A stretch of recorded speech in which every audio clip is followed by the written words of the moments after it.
The Harlem Hellfighters was a regiment of New York National Guardsmen in the First World War. They were set up to fail by their own government. They were humiliated, degraded, eventually given to the French army as a throwaway, and they ended up coming home as one of the most decorated units in the entire U.S. Army. The Harlem Hellfighters are one of the most important regiments in American history. In World War I, they helped to establish to the entire world the power of black soldiers in the military. It was very difficult at that time for African Americans to get into the United States military because there was this perception that African Americans would not do well in battle. They had to overcome the prejudice of their own countrymen and yet also perform ably on the battlefield. Like so many units of African American descent, when they go overseas, they're not sure what they're going to do. Are they going to fight as infantry? Or are they going to be stevedores and load ships? Or are they going to be labor units and cut wood?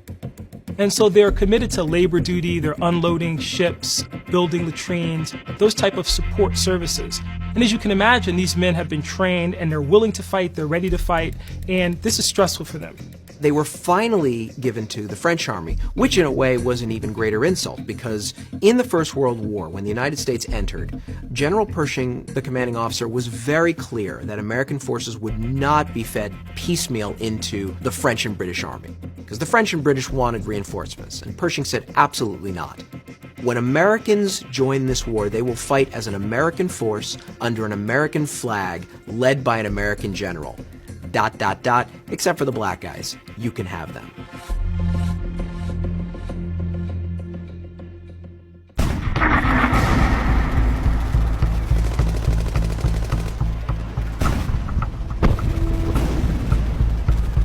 Henry Johnson is perhaps one of the most remarkable black military heroes in U.S. history. And he found himself in no man's land with Private Needham Roberts manning a listening post. And Needham Roberts hears click, click, click. And he realizes somebody's cutting the wire. It's potentially a German raid. And so Roberts is passing him grenades, and they line up these grenades, and the Germans actually do come across the lines. Roberts is hurt, and now Henry Johnson is left to defend their position and to stave off this attack. And then he makes the mistake of jamming a French cartridge into his American gun, and it no longer will work. And the Germans are on top of it. He then used his rifle like a club, and then he ended up fighting with a knife against the Kaiser's best and turned them.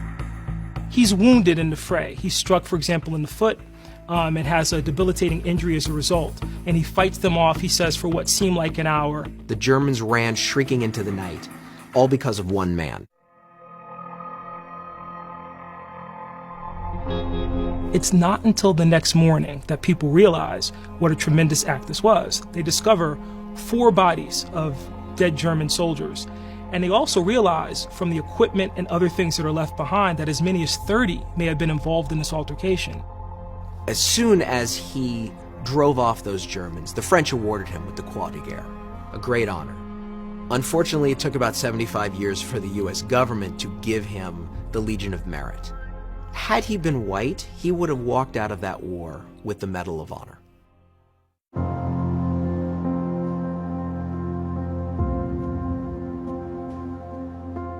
What was so shocking to me when I began to research the story of the Hellfighters was that after they had performed so magnificently in combat, the United States government actually sent a memorandum to the French government, essentially implementing Jim Crow. Essentially saying, don't give them some notion that they are equals because we don't want them taking that notion back to the United States and demanding equality. When they come back to the United States, he's not awarded the Purple Heart. There's no notation in his military record of his injury. And so he winds up not being able to work because of this injury. He doesn't get any kind of assistance from the army or from the government as a result. And he ends up dying in 1929 penniless. So it again shows the paradox. Here's this great story of valor and of courage on the part of this soldier, and ultimately he comes back to a nation that doesn't honor that sacrifice.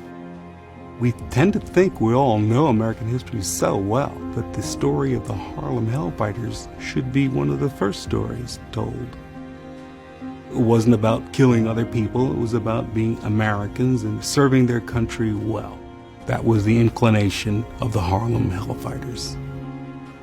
When you are African American in 1917, democracy is armor. Democracy is a weapon.